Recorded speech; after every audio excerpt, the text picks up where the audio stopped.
अरे दोस्तों, अस्सलाम वालेकुम, नमस्कार, आदाब, सत श्री अकाल। कैसे हैं आप सब लोग? मैं उम्मीद करता हूँ बहुत ही ज़्यादा अच्छे होंगे सब लोग और अच्छे से अपनी पढ़ाई कर रहे होंगे। आज की ये जो वीडियो है इसमें हम लोग पढ़ने जा रहे हैं रिफ्लेक्स एक्टिविटी के बारे में। और कहाँ से पढ़ रहे हैं, क्या कंटेंट है हमारा? From our book favourite Shambhulingam chapter number 142 और the topic is reflex activity. यहाँ पर एक्चुअली हम लोग रिफ्लेक्स एक्शन, रिफ्लेक्स आर्क के बारे में पढ़ेंगे, उसका क्लासिफिकेशन देखेंगे और बहुत कुछ देखेंगे। चलो चलो चलो चलो देखते जाओ। तो पहली बात, एक टेक्निकल टर्म्स में अगर मैं आपको what is reflex activity, what is reflex, अगर आपको ये कोई पूछे तो आप क्या जवाब देंगे?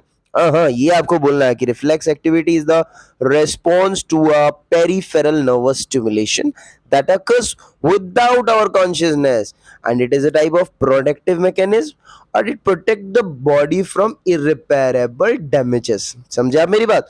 तो what is the definition of reflex activity? देखो, ये एक रिस्पॉन्स है to a peripheral nervous stimulation. मतलब अगर हम लोग पेरीफेरी में रिसेप्टर्स प्रेजेंट है, उनको हम लोग स्टिमुलेट करेंगे तो जो सिग्नल होगा वो सेंटर के पास जाएगा थ्रू द रिसेप्टर्स, सिग्नल के पास जाएगा, सेंटर के पास जाएगा from the periphery of the body to the centre of the body.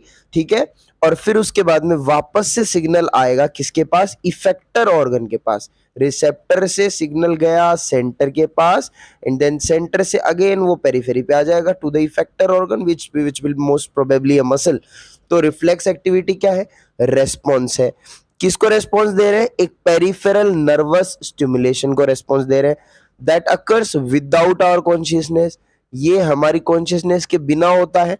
ठीक है, it is type of protective mechanism. हमारी बॉडी में जो इरिपेरेबल डैमेजेस हो सकते हैं बिकॉज ऑफ खतरनाक स्टिमुलसेस, तो उसको प्रिवेंट करने के लिए रिफ्लेक्स एक्टिविटी होती है।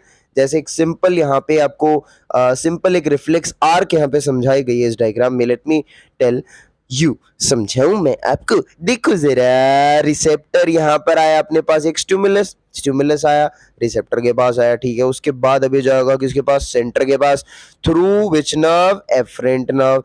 फिर उसके बाद में यहाँ पर क्या होगा? सिनेप्स होगा, एफरेंट और इफरेंट नर्व जुड़ रही हैं, बीच में कोई लाइक इंटर न्यूरॉन नहीं है, डायरेक्टली कनेक्शन है। इफरेंट नर्व आएगी यहाँ से, इफरेंट नर्व सिग्नल वापस लेके जाएगी इफेक्टर के पास which will be a muscle, effector organ के पास इफरेंट नर्व। ठीक है, एफरेंट, इफरेंट, सेंटर, ये कंपोनेंट्स हैं। दीज थिंग्स आर द, अगर आपको कोई पूछे कि what are the components of the reflex arc, तो यू विल से कि ये कंपोनेंट्स हैं इसके। एक एग्जांपल दे देते हैं आपको। फॉर एग्जांपल, जैसा कि यहाँ पे बोला गया है कि ये प्रोटेक्टिव मैकेनिज्म है। प्रोटेक्टिव मैकेनिज्म है मतलब हमारी बॉडी को प्रोटेक्ट करती है चीज़ों से, यस और नो?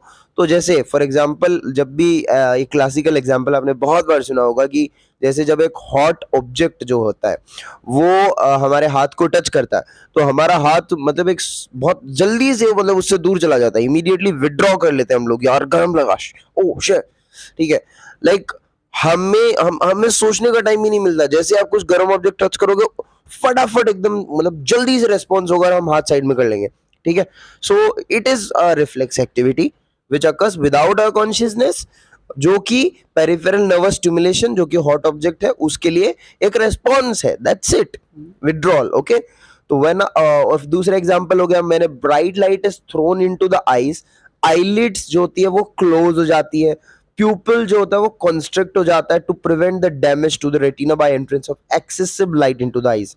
ठीक है, जब आप बहुत ही ब्राइट लाइट डालोगे ना आंखों पर, तो उस टाइम पर क्या होगा? जो हमारा प्यूपिल होगा, जो प्यूपिल का काम क्या होता है बेसिकली, ये कंट्रोल करता है the amount of light which is entering into our eye. ठीक है, तो जब ज्यादा अमाउंट ऑफ लाइट एंटर करेगा तो हो सकता है कि वो डायरेक्टली जाके रेटिना पे पड़े तो रेटिना डैमेज हो जाए। ठीक है, तो उसके डैमेज को रोकने के लिए प्यूपिल कॉन्स्ट्रिक्ट हो जाएगा ताकि कम अमाउंट ऑफ लाइट अंदर जाए।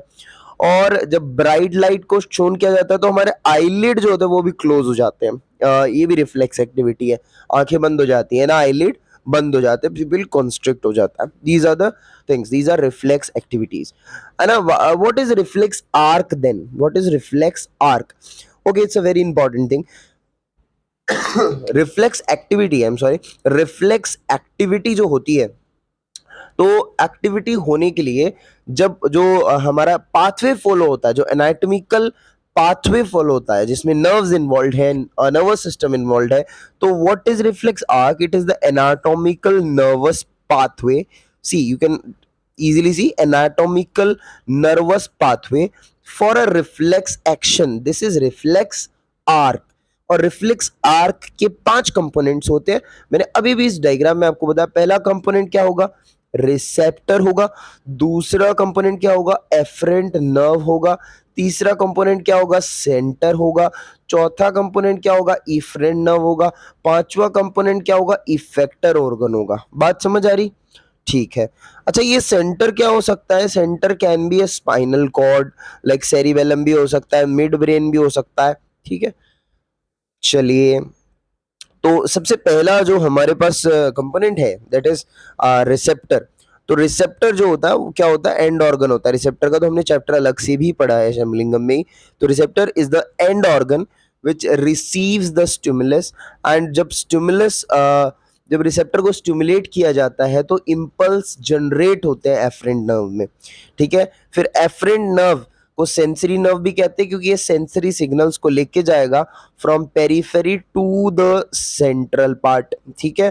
फिर उसके बाद में सेंटर जो होता है ये रिसीव करता है sensory impulses via the afferent nerve, और फिर ये एप्रोप्रिएट मोटर रेस्पॉन्स या एप्रोप्रिएट मोटर इंपल्सेस जनरेट करता है. Centre is located in brain or spinal cord, different parts of the brain and spinal cord. ठीक है. इफरेंट नर्व, इसको motor nerve भी कहते हैं, और ये मोटर इंपल्सेस को ट्रांसमिट करता है from centre to the effector organ. Yes और नो? इफेक्टर ऑर्गन की बात करें, effector organ is the structure such as कोई मसल होगी या कोई ग्लैंड होगी जहां पर एक्टिविटी होगी, मतलब स्टिमुलस के रेस्पॉन्स में कुछ एक्टिविटी होगी, रेस्पॉन्स होगा स्टिमुलस का. तो दिस इज इफेक्टर ऑर्गन जहां पे इफेक्ट शो होगा. एफरेंट और इफरेंट नर्व फाइबर्स में भी connected directly to the centre in some places. जैसे यहाँ पर एफरेंट डिफरेंट डायरेक्टली कनेक्टेड है, यहाँ पे एफरेंट डिफरेंट डायरेक्टली कनेक्टेड है, बट इसकी जगह कई बार क्या होता है बीच में इंटरनंशियल न्यूरॉन्स, इंटर न्यूरॉन्स और कनेक्टर न्यूरॉन्स भी देखने को मिलते हैं. ओके. तो इसकी जगह इंटरनंशियल न्यूरॉन, इंटर न्यूरॉन्स, ये सब भी देखने को मिलते हैं. ठीक है. Neurons are interposed between these nerve fibres and the centre. Some neurons are called connector neurons और इंटरनंशियल न्यूरॉन्स और इंटर न्यूरॉन्स.